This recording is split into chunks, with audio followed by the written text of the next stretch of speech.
שלום לכולם, תודה אילן. אנחנו נתחיל את היום הזה בשיחה עם, כמו שאילן הציג, עם דוקטור קליש, ה-Chief Global Economist של Deloitte, שישתף אותנו בהסתכלות הגלובלית שלו. לאיירה יש זווית מאוד מאוד מיוחדת, הוא יושב, נקרא לזה, על קוקפיט עולמי של נתונים ורואה את כל מה שקורה ומנתח. Ira, hi. Ira is joining us from Los Angeles, so thank you very much, Ira, for staying up so late and sharing with us your knowledge, understanding, and thoughts and ideas. Well, thank you very much. It's an honor to be with you today. Great to have you here. Ira, let's start by kind of a reflection on this past year. It's been, as we all know, a turbulent year. Things have happened in different directions, in different economies, in different regions. When you look at it from your kind of global perspective, what are the main takeaways that you're seeing looking back at this year? And we'll take it forward after that. But your main takeaways from 2020. Well, the thing that comes to mind most is how dependent we are on technology. And I was thinking, what if this pandemic had happened in 1980, 40 years ago, which I remember well, I'm old enough. At that time, there was no internet, there were no personal computers, there was no mobile telephony. The fastest computer in the world was probably slower than this mobile telephone here. If we had had a pandemic then, we would not have been able to work remotely, or shop remotely, or be entertained remotely. We would have had very limited communication. We would not have been able to get work done. And the end result, I think, would have been a far greater economic catastrophe. So in a sense, technology saved us. We were able to work, and we were able to do a lot of things that we didn't really expect that we'd be able to do. So in the end, business turned out to be very resilient, despite a catastrophic drop in GDP in the second quarter in most countries, in the first quarter in China last year. We rebounded very quickly, even though many economies were temporarily locked down. And as a consequence, the global economy, although it did suffer the sharpest decline in GDP since the 1930s, it is now in the midst of a strong rebound. On the other hand, we also found that although the global economy was highly resilient, it was also quite fragile, because when China shut down in the first quarter, and then other countries did in the second quarter, we discovered that supply chains are not resilient, that they are extremely vulnerable, and that as a consequence, the global trading system, much of it really did break down. And many important industries, including automotive, pharmaceutical, information technology, electronics, just consumer goods in general, all suffered a catastrophic drop in activity. And we're even today still seeing some of the impact of that catastrophe, in that we have a shortage of container ships. We have a shortage of freight air capacity. We have shortages of inputs and components, even semiconductor chips, in part because there was a dramatic shift in the spending behavior of consumers and businesses that persists, and companies were not able to quickly adjust to that. So it was kind of, in a sense, a mixed year, a very resilient year, and yet a year in which the fragility of the global economy was clearly revealed. And finally, I think what we did find was that governments in many parts of the world, including here in the US, turned out to be quite resilient themselves and able to make quick decisions to offer substantial assistance to consumers and businesses that were disrupted by this pandemic. And that helped a great deal. In the absence of a dramatic shift in monetary and fiscal policy in the major economies in the world, we would probably have had a much greater economic catastrophe and a much slower rebound in economic activity. Great, Ira. So we're here in Israel, and we're kind of in a feeling that it's over, and we're past the pandemic, and we know, of course, that different locations in the world are dealing with a different economic, health, and social situation.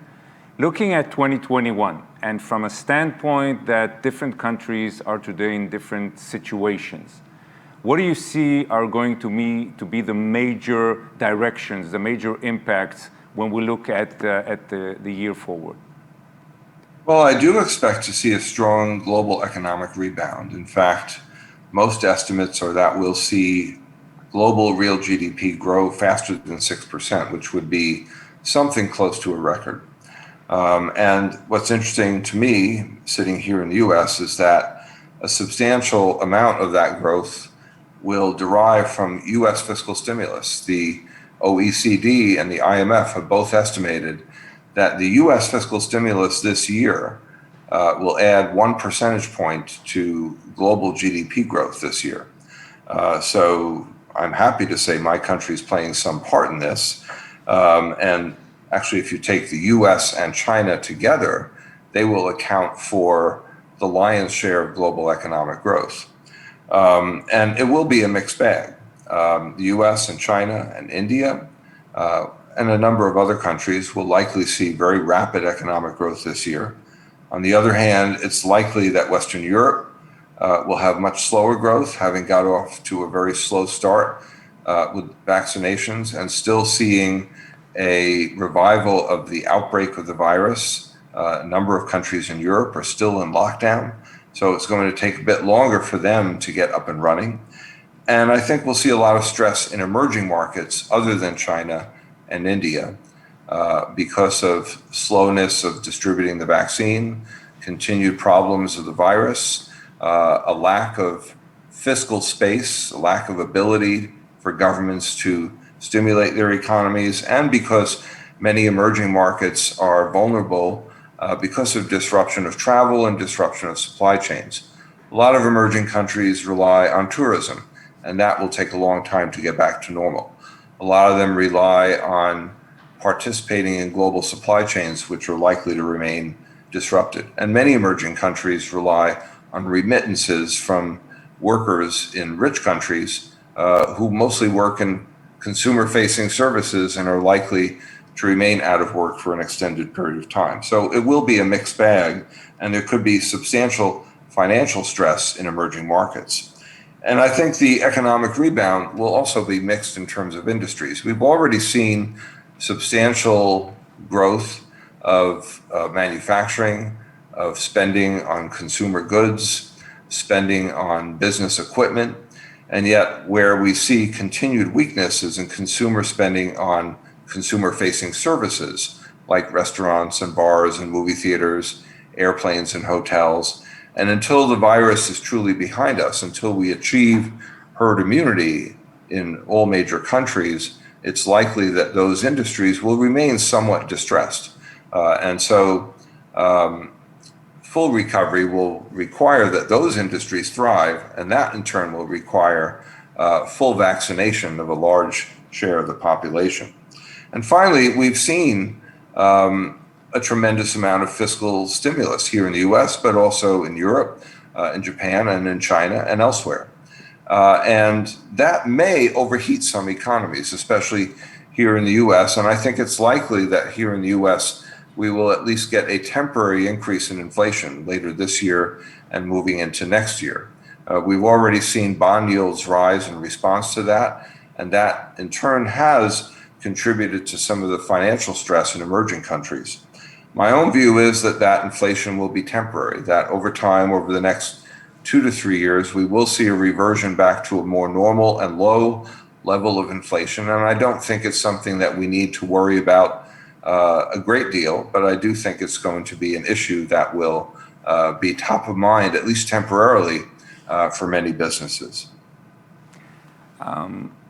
Ira, what is your thinking regarding government debt? You know, we're paying for this. Someone is paying for this at the moment, and we're seeing a lot of countries that are at record high level of debt, and with the expected implications of that going forward. How do you see this balance between this stimulated growth now and the record high level of government debt.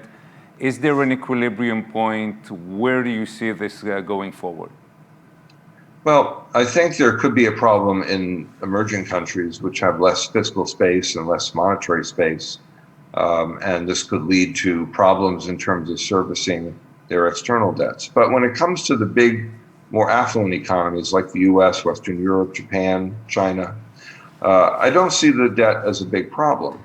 The reason you normally worry about big government borrowing is that when governments borrow in competition with the private sector, it tends to increase bond yields and stifles business investment and slows economic growth. That's not the case at the moment. You also worry about debt when central banks monetize that debt, which is happening. And in normal times, that leads to much higher inflation. That has not been the case. And in fact, if you look at measures of expectations of inflation here and in Europe, they've gone up a little bit, but not very much. So the normal things that lead you to worry about debt haven't happened. And I look at what we've had this year as similar to what happened during World War II.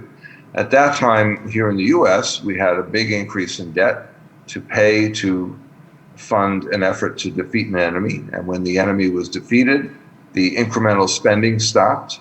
The economy grew with a little bit of inflation. The debt to GDP ratio fell. And servicing the debt turned out not to be onerous and did not require much higher taxes or big cuts in government spending. So I think that's similar now. I think we're going to, assuming the pandemic is over in the next year or so, assuming we're successful in vaccinating a large share of the population and putting the virus behind us, then the incremental government spending can stop. The economy will grow. It may even grow faster. We may get some productivity gains from the implementation of so much technology during the pandemic. And the debt won't really be a big problem. Again, where it could be a problem is in emerging countries that could face difficulty in servicing their debts. Ira, you started with the important saying about this pandemic catching us in a situation in which technology enabled us to continue and work and thrive despite that. What are and we're seeing kind of this exponential growth in technology over the last year just to show that and reflect that. Looking into the future, what are additional fundamental changes that you are seeing either in global economy, either in social impact that cascades from the global implications? Where do you see this going forward that would stay with us for years? Well, I do think that in the aftermath of this pandemic, that some of the changes in behavior of both consumers and businesses will persist, that we're not going to completely go back to normal. And many of those changes were facilitated by technology. So for example, I expect, and based on conversations I've had with many of our clients here in the US as well as in Europe and Asia, that large numbers of companies are going to have large numbers of their people continue to work remotely at least some of the time. And if that's the case, that means less traffic on the road, less use of public transportation, less demand for energy, and therefore lower energy prices than would otherwise be the case. It means less demand for office space and maybe stress in financial markets that have supported commercial property mortgages. And it may mean an increase in productivity growth because there are certainly benefits from using information technology. But on the other hand, if we never get back together in person and have those informal moments where we share information, which often are the basis for innovations that lead to productivity gains, we may have some negative implications for productivity. I think we'll continue to shop remotely, and that will mean a lot of stress for the retailing industry, but a lot more exchange of bits and bytes and a lot more demand for online technology. I think travel will resume, but for business people, probably not as much. And so we'll see airlines and hotels and related industries face continued disruption. And I think supply chains will change. We found during this pandemic that supply chains were in fact vulnerable. And I think going forward, many global companies that rely on global supply chains, although they'll continue to care about just-in-time inventory management and low cost and high speed, they will increasingly care about resilience and redundancy and diversification. And we're already seeing anecdotal evidence that major companies are shifting processes, in many cases out of China and to Southeast Asia or India or Mexico. We've seen the Japanese government provide financial incentives for Japanese companies to move processes out of China back to Japan or to Southeast Asia. And we've seen here in the US, President Biden talk about using the tax code and regulations to encourage US companies to do more processes here at home. And we're seeing the European Union take similar steps. So I think we're going to see both an acceleration in digitalization, but also disruption of supply chain. And maybe that in turn could lead to some deglobalization. So I think it's going to be a very different world. Ira, at the end, I'm getting a very optimistic notion from you. You know, we've been through a tough year, and it's not over yet, but you are seeing signs of growth, of prosperity, of changing our habits in a positive way from an economic standpoint. Is this what you're sending us out of this session here, with an optimistic view? We have a minute and a half. Give us some optimism here. Okay, well, I've always been an optimist. I've always been the glass is half full kind of person. So yes, I'm optimistic that the global economy will do well in the next couple of years, and that digital technology will play a key role in that. But I'm also cautious because there are things that could go wrong.